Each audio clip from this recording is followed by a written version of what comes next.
Bienvenidas, queridas amigas y amigos de Florida Opina con Alexis Ortiz, precisamente por bienvenidosvenezolanos.com, esta plataforma digital de servicio a los venezolanos de Venezuela y de la diáspora. Hoy vamos a conversar con el cine venezolano, y sobre el cine venezolano, también porque uno de los grandes protagonistas del cine venezolano, uno de los cineastas más emblemáticos de nuestro país, es el invitado de hoy, Thelman Urgelles. Thelman Urgelles es cineasta, barquisimetano, tuvo una pasantía por la Universidad Central de Venezuela en varias escuelas, ha hecho periodismo político y deportivo, porque se trata de una persona sumamente versátil. Yo diría que es una persona de una cultura enciclopédica. Entre las películas en las cuales ha sido director o productor o codirector, están algunas muy conocidas en la cinematografía venezolana. Alias el Rey del Joropo, La Venganza o Qué Bellas Son las Flores, La Boda, El Atentado, La Generación Halley, Los Paros se van con la muerte, Los Platos del Diablo, etc. Y ha trabajado también apoyando a su esposa, la también cineasta Marena Roncayolo, en algunas películas también muy conocidas como Casa Tomada y Pacto de Sangre, etcétera, etcétera. Bienvenido, querido Thelman. Gracias, Alexis. Y un saludo para ti y para todos tus oyentes. Bueno, Bienvenidos a Venezuela. Ajá. ¿Cómo está el cine ahorita? Es importante que se me olvidó decirle algo sumamente importante. Thelman fue presidente de la Asociación Nacional de Autores Cinematográficos de Venezuela. ¿Cómo está el cine en este momento, el cine venezolano, Thelman? Bueno, el cine venezolano, por supuesto, como toda Venezuela, está en este momento con los estragos de la pandemia, más los propios estragos que sufre Venezuela con el régimen dictatorial, conculcador no solamente de las libertades, sino también del modo de vida, de un mínimo digno modo de vida de los venezolanos. Entonces el cine venezolano sufre las dos cosas. Ya estaba muy golpeado antes de la pandemia y ahora está muy... sin embargo, el cine venezolano cuenta con un grupo de promotores, un grupo de profesionales, artistas, creadores que soportan al cine venezolano con su vocación, con su enorme valentía, con su capacidad de sacrificio, con su capacidad de trabajo y de creación de proyectos, etcétera, tanto en Venezuela como fuera de Venezuela.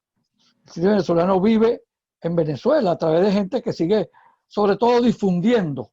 Hay muchos, se han desarrollado muchos proyectos de difusión que inclusive yo diría que podrían ser considerados más amplios y más abundantes hoy que hace 4, 5, 6 años cuando había una producción más estable. Se pasan películas en Venezuela, se pasan películas en la calle con motivo de la pandemia. Hay un proyecto de Gran Cine, el Circuito Gran Cine, que es un grupo muy meritorio que tiene salas de cine y que hace festivales de cine, no solamente venezolanos, sino de muchos países europeos, latinoamericanos, norteamericanos, etcétera. Pero han salido a la calle a tratar de pasarle películas a los vecinos. Hay escuelas de cine, numerosas escuelas de cine que no han cerrado, que se han mantenido, que ahorita inclusive la Escuela de Cine y Televisión, de la cual yo fui fundador y sigo vinculado con ella, a pesar de que no estoy viviendo en Venezuela, sigo vinculado con la escuela, con María Cristina Capriles, su fundadora, acaba de abrir un semestre online, completamente online, y tiene alumnos que participan, y así decenas de otras escuelas de cine. Los festivales de cine venezolano en este momento, creo que en estos días, si no es esta semana mismo, la que viene. Precisamente te quería interrumpir para decirte que hoy vi en las redes la invitación a una rueda de prensa para un festival de cine venezolano aquí en Florida. Bueno, cuando me refiero a la parte de la diáspora, te lo voy a mencionar también. O sea, existe esta semana, si no es esta, es la próxima, se está desarrollando nuestro tradicional Festival de Cine Nacional, de cine venezolano, que se realizó siempre en Mérida. El año pasado no se pudo realizar en Mérida y se realizó en Caracas, en cines de Caracas, y esta vez se está realizando online, pero se acaba de realizar también el Festival Nacional de Cortometrajes Manuel Traibo, que es un festival, es el festival más antiguo del país, es primero que el Festival Nacional de Cine, Festival de Cortometraje Manuel Trujillo Durán, y ahí, bueno, hay una actividad. Bueno, para referirme a la diáspora, ese festival, que no sé si es el mismo al que me estoy refiriendo, pero corresponde más bien hacia el mes de octubre, seguramente la rueda de prensa es ahora, el festival Johnny Márquez era la persona que convocaba la rueda de prensa. Ajá. Bueno, hay un festival que es el festival de, no recuerdo su título exactamente, pero es el Festival de Cine Venezolano en Miami, que ya tiene como 6 o 7 años de existencia, se realiza puntualmente cada año hacia el mes de noviembre, octubre, noviembre más o menos, y que exhiben, digamos, las películas más notorias que se produjeron en Venezuela el año anterior al festival o durante el año del festival, porque se realiza a fines de año y que tiene cortometrajes, documentales, largometrajes, etc. Ahora, Por supuesto que en ese festival está previsto que se proyecten películas, sí, de rango histórico del Festival de Cine Venezolano, solamente las más recientes. generalmente son las más recientes. A veces creo que a veces hacen un homenaje a algún realizador, etcétera, y pasan una película histórica, etcétera. Hay festivales de cine venezolano en México, creo que en Argentina. O sea, la diáspora también está contribuyendo a divulgar a nuestro cine fuera de las fronteras. Ahora, el factor más importante del cine es, por supuesto, la producción. La producción es el baluarte. Pues, o sea, se dice que existe un cine nacional cuando en un país se producen películas nacionales. Claro. Bueno, el cine venezolano tiene una larga historia, desde que su época fundacional, que son apenas 2 años después de que se exhibieron las películas de los hermanos Lumière en París, a finales del siglo XIX, en Venezuela se produjeron eso es lo que es mismo que hacían los Lumière, que eran unos pequeños cortos sobre acontecimientos, unas muchachas que se bañaban en el lago de Maracaibo, un hombre que sacaba muelas en un hotel, etc. Entonces, fueron antes de llegar al siglo XX. Y desde muy temprano en el siglo XX hubo pioneros en Venezuela que hicieron películas, cortos y hasta largometrajes. Don Rómulo Gallego, nuestro gran escritor, fue uno de los primeros productores de cine, que para hacer sus guiones y hasta algunas de sus historias, de su, creó una compañía productora que se llamó Ávila Films, con aquel recordado venezolano también, cuyo nombre a lo mejor quizás no me pase por la mente en este momento, José Agustín Catalá, que también era editor de libros. Y José Agustín Catalá y Rómulo Gallegos hicieron varias películas, y después Rómulo Gallegos también en México se vinculó como escritor de guiones y se produjo aquella famosa Doña Bárbara con María Félix, donde Rómulo Gallegos escribió el guión, coescribió el guión. Bueno, pero siempre hubo pioneros, y hasta que finalmente hace aproximadamente unos 40 años nació lo que se denominó el nuevo cine venezolano en aquellos, en los años 70, y que hoy está aún activo y que ha dado pues lugar a una sucesión a camadas de realizadores. Para que las nuevas generaciones lo sepan, ¿quiénes fueron las grandes figuras de ese renacer del cine venezolano en los años 70? En los años 70, por supuesto, Román Chalbó, Mauricio Wallerstein, Carlos Rebolledo, Clemente de la Cerda. Ahí surgimos jóvenes cineastas que estábamos intentando dar nuestros primeros pininos pues, en el cine, trabajando con directores consagrados, etcétera. Hicimos nuestras primeras películas a finales de los años 70 y sobre todo en los años 80. Yo tuve la oportunidad de hacer mi primera película en codirección con Carlos Rebolledo en 1977, estrenada en 1978. Y después hice La Boda en el 81, hice más cine en el año 81 y luego en los 90, y todavía hice una película en los años 2000.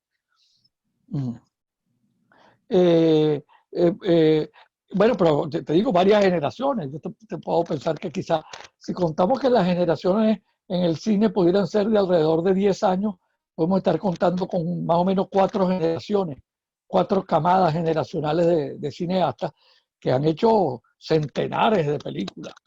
El cine venezolano tuvo la producción tuvo buenos momentos a partir de primero la promulgación de la ley de cine en 1993, 94. Creo que tú eras diputado en aquel momento en el Congreso de la República. Y posteriormente tuvo una reforma en el año 2006 que le permitió obtener recursos de la comercialización del cine internacional y de la televisión, etcétera, que permitió que hubo como una suerte, hubo varios momentos, épocas de oro, los años 75, 76 al 79, cuando se comenzó a hacer financiamiento público de las películas. Posteriormente, después de la aprobación del Fondo de Fomento Cinematográfico en los años 80, luego con la ley de cine en el 96, luego con la reforma de la ley de cine. Ha habido momentos, inclusive en algunos momentos, en los cuales el cine venezolano ha competido exitosamente con el cine norteamericano donde vale la pena, donde se cuecen las habas, como dicen los españoles, que es en las salas de cine. Entonces llegamos a ser líderes en el mercado de exhibición con el público venezolano. ¿Qué películas así son las que tú consideras? Mencióname varias para que la gente las recuerde, que tú consideras los filmes emblemáticos, pues, de ese renacer del cine venezolano.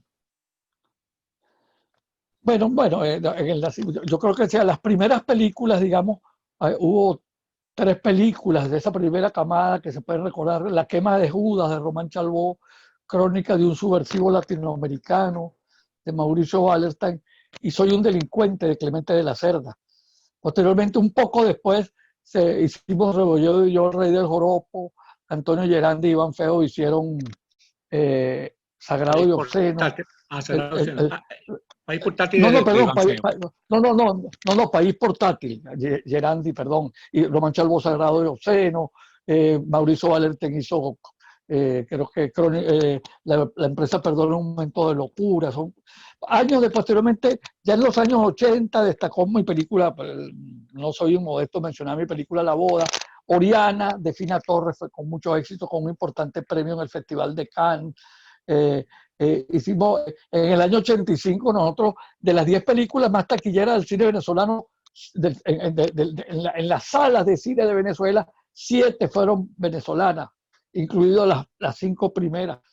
Fue el año de Oriana, el año yo hice El Atentado, Mauricio Wallerstein hizo Macho y Hembra. Bueno, entonces después surgieron otras generaciones. Ya la generación de Fina es un poco posterior. Surgieron otros cineastas, surgió Malena Roncayolo, Ana Cristina Enríquez, que también está aquí en Florida,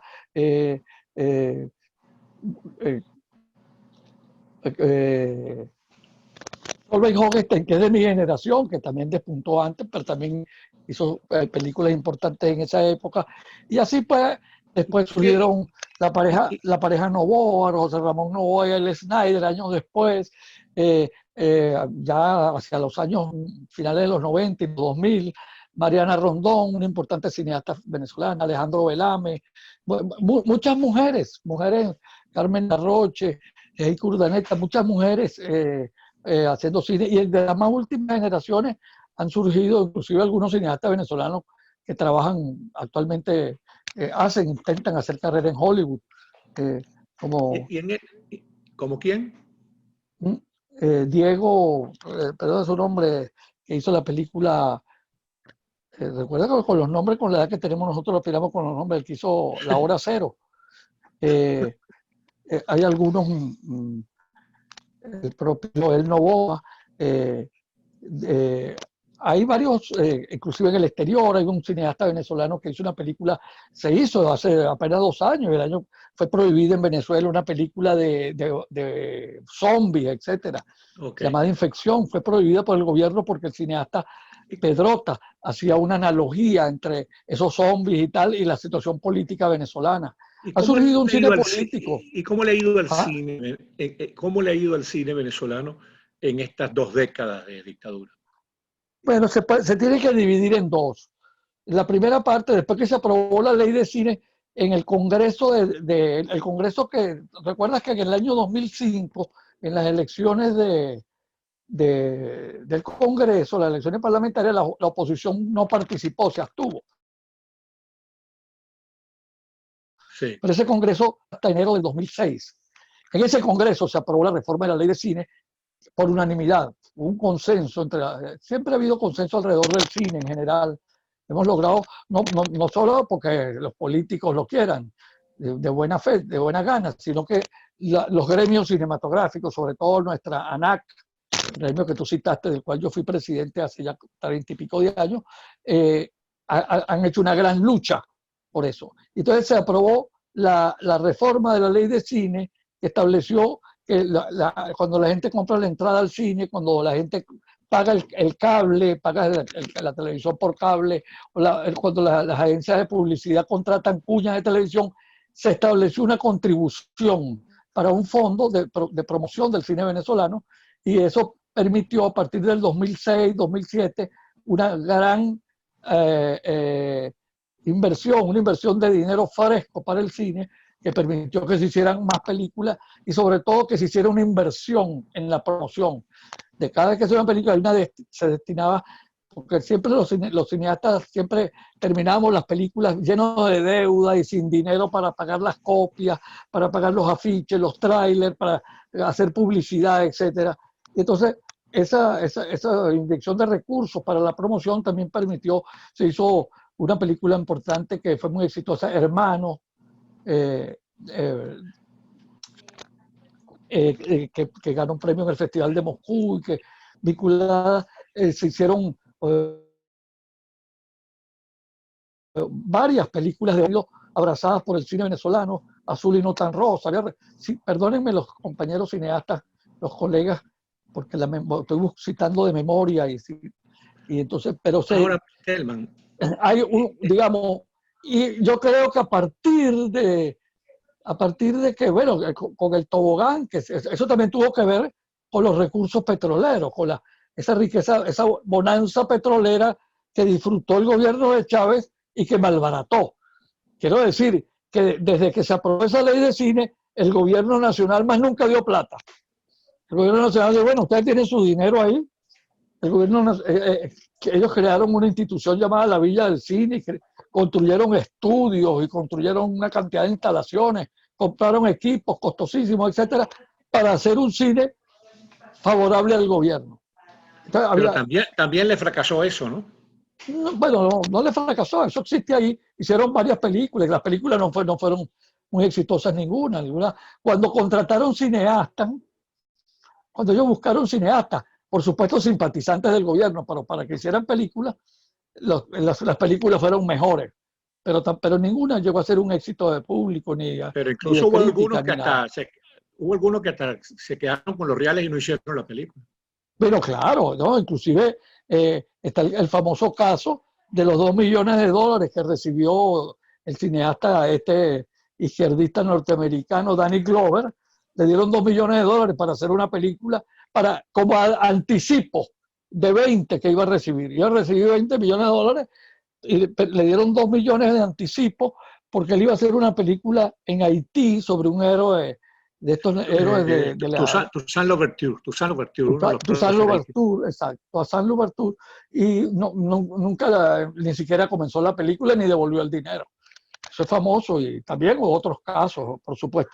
Eso de la Villa del Cine no fue muy exitoso. Quedó la infraestructura, que espero que la mantengan y eso, y que en algún día, en la hora de la libertad, sí, se puedan aprovechar. En general ellos no son muy buenos en el mantenimiento de las estructuras. Claro, pero el Centro Nacional de Cinematografía, después que empezó a recibirse ese dinero de la taquilla y del cable, de la televisión y la publicidad, el gobierno más nunca dio plata para el SENAC. Sin embargo, se hicieron películas. Lo que pasa es que después, con la inflación, eso se volvió nada. Claro. Eso se volvió nada. Entonces, bueno, está en la misma situación de Venezuela. Ya yo he estado desde aquí, desde Miami, he continuado trabajando, tengo varios proyectos que no he podido llevar a cabo ninguno, porque el exiliado, tú sabes muy bien, lo conoces mucho mejor porque tú eres un líder del exilio venezolano, aparte de tu propia experiencia particular. El exiliado tiene que sobrevivir de otras cosas. Yo siempre lo percibo desde que estoy fuera del país. O sea, los ingenieros allá, con suerte, son aquí asistentes de ingeniero y conozco algunos que pegan losa. Allá era ingeniero de obra, aquí pego losa. Allá era médico, aquí soy asistente de un médico. Cuando no hago Uber, o si no hago Uber, Pero en todo etcétera. caso, Entonces, gente uno ha aquí, bueno, demostrado, yo he logrado mantenerme en la profesión, en el sentido que yo doy cursos de guión con muchísima frecuencia, doy asesorías a guionistas mientras escriben su guión, Screen Doctor, con bastante frecuencia también, y he producido algunas películas desde Venezuela. O sea, cineastas venezolanos que tienen ciertos recursos, pero no les alcanza, yo les he conseguido recursos aquí en Florida con una compañía productora que ha sido muy generosa con el cine venezolano, etcétera, establecida en Miami, que además tiene canales de televisión y que no la voy a mencionar porque no. esa es la del señor Villanueva, ¿no? Sí, sí, pero sí, no le quisiera mencionar porque digamos, no le he pedido permiso a ellos para hablar de ellos aquí. Claro. Pero sí, Bueno, hermano es querido, una gente muy profesional y muy generosa que ha contribuido hasta ahora hemos producido 2 películas y estamos en trámite para producir una tercera que comienza a filmarse a fines de este año en medio de la pandemia. No han comenzado porque la protagonista dio coronavirus en Caracas. Entonces, bueno, hermanito, mira, que esta película de nosotros ahorita llegó a su happy end, hermano. Tenemos que volver a hablar del cine venezolano muy pronto, porque realmente que se quedó en el tintero mucha información. Muchísimas gracias al cineasta venezolano Telman Urgelle, gran figura de nuestro cine. Y gracias a ustedes por haber tenido la gentileza de escucharnos y vernos. Ok, hermano querido, un abrazo. Muchas gracias a ustedes. Esperemos vernos de nuevo.